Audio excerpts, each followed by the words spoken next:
Hi, my name is Barry Short, and I'm the Libertarian candidate for House District 72, the Utah House of Representatives. That represents Iron County primarily, a little bit of area right around Iron County, but basically Iron County, Cedar City, Enoch, Parowan. So how many years have you been a Libertarian? I've been a registered Libertarian for over 10 years, but really my connection to the Libertarian Party goes all the way back to 1978 when I first heard Ed Clark when he was running for governor of California. So what appeals to you about the Libertarian political process, the Libertarian Party? The Libertarian Party to me represents the most fundamental ideal of all, which is that we should all treat each other the way we'd like to be treated, and we'd like to see government take that approach as well. The Utah legislature doesn't seem to really understand what the role of government is. Government is there to protect our rights. It's not there to run our lives. It's not there to empty our pocketbooks and do things for the benefit of the campaign donors of the larger parties. It's there simply to protect our rights. And we need to address the areas of excess that are going on in the spending by the state legislature. And we need to make sure that everyone's freedom is protected. So there are specific laws that you are interested in addressing. Could you cite maybe a few of those and why they're of interest to you? One of the issues that came up in the past legislative session was a drive to build a new prison for Utah. There's a real question as to whether we actually need a new prison. Certainly, it appears that one of the great motivators for this drive to build a new prison is that there are a group of developers who want the land that the prison currently sits on.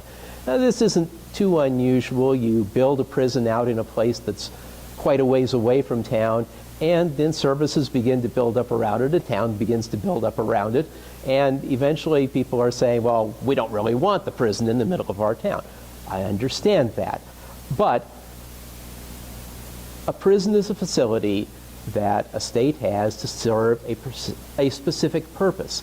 And it does not appear that the prison is actually either overcrowded or outdated. This is simply a drive to get it out of the place where it is now and move it to somewhere else. That's fine, but it shouldn't be done at this enormous cost to Utah taxpayers. And that's the problem. All this money has to come out of somebody's pocket, and it's my pocket and it's your pocket. There are a number of problems with liquor laws in Utah. One is the limitation on restaurant liquor licenses, which is an arbitrary number that was picked sort of out of the air as a number that would provide the necessary number of licenses. Well, in fact, the demand for liquor licenses far exceeds the number that are available now. Now, the problem with this is that the distribution of these licenses is left to an appointed committee in Salt Lake City. Well, there's a whole lot more to this state than Salt Lake City, and it shouldn't fall to this unelected committee to determine whether a restaurant 200 miles away should be allowed to have a liquor license or not. This is a decision that rightfully belongs to local city councils, not to a state board. Additionally, because there is so much demand, a couple years ago there were 6 licenses available, statewide, 6 licenses. There were over 100 applicants.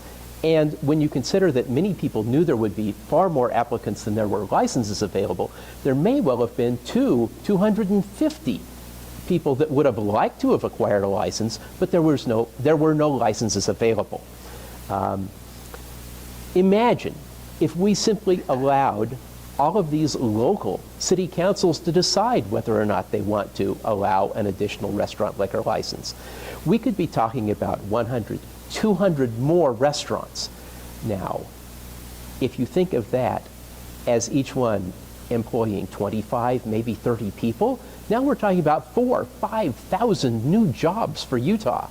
And this is simply by allowing the free market to work, not by trying to control it, but this little appointed committee at the state level.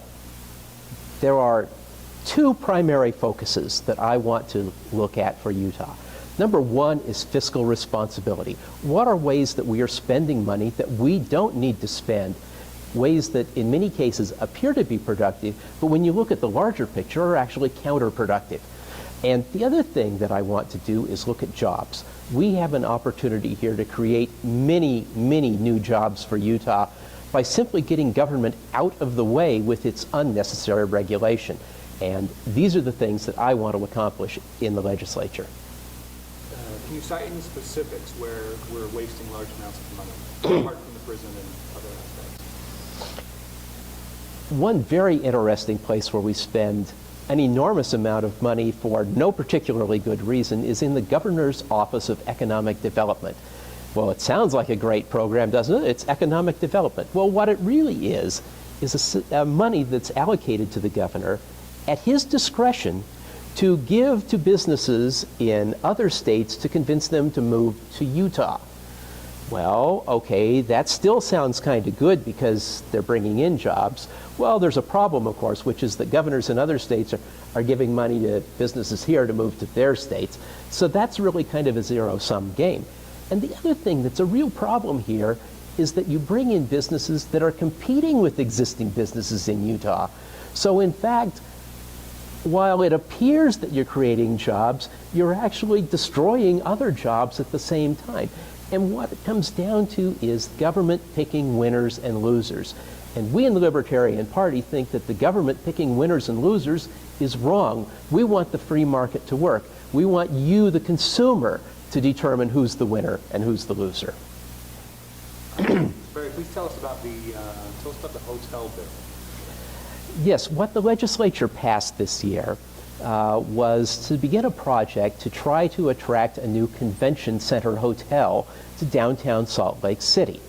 And what they propose to do is offer $75 million in tax credits to some corporation to come in and build this new hotel. Now, the case that they make is that the Salt Palace is not used enough of the time, and that they think by having this new hotel that would help them attract some different conventions. Well, the thing is, they've got that backwards.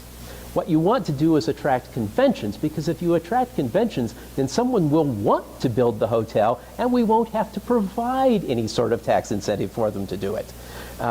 What you could do is you could perhaps hire someone to be a promoter for the convention center and pay them to actually bring conventions in. And that would solve the problem without spending 75, which is actually probably 150 million consumer tax dollars to support an out-of-state corporation coming in and building this thing. Here's the other thing about it. Even if you think that's a good idea, this should be done at the city or at most county level, not at the state level. This isn't a state issue. This is a local issue. And the state needs to stay out of it and not put the people who live all across the state of Utah on the hook for this money. You say it would be 75 million, but then you said over 100 million. Why would that be the case? Well, because while they're offering $75 million in tax incentives to the new hotel coming in, they've also acknowledged that they're going to have to provide some tax incentives and other benefits to the hotels that are already there that are going to lose business to a new hotel coming in. And so you're actually paying people for harming them while you're paying somebody else to come in and do the harming.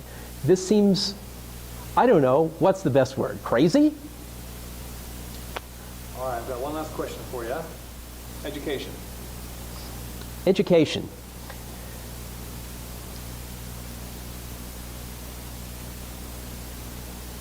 A quality education is probably the most important thing that can be provided.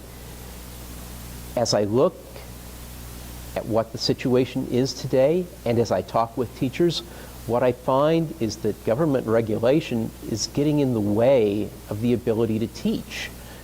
We need to get government out of the way of our teachers and let our teachers teach. I have a meeting coming up next week with a friend of mine who's a teacher over in Colorado Springs. She's a high school teacher, teaches in a program dealing with gifted students, And she has one of her students about to graduate from high school and receive a Bachelor of Arts degree at the exact same time. I want to know how that's working, because I want to give our students throughout Utah the chance to get further ahead faster.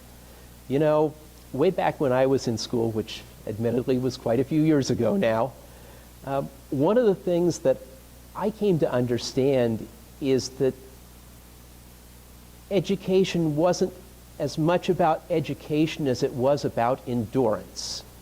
And I think we need to readdress the entire question of education to make sure that our students are learning what they need to learn and then moving on to the next thing, not sitting around for months or years waiting for the other students in the classroom to get caught up with them. And that's where we're at right now. You know, our educational system today isn't very much different than it was 150 years ago. We have a set amount of time during which you're supposed to learn a certain amount of stuff, and then you get shipped out into the world to do what you need to do. Well, maybe we need to focus on educational accomplishment rather than educational endurance. And that's my goal. All right.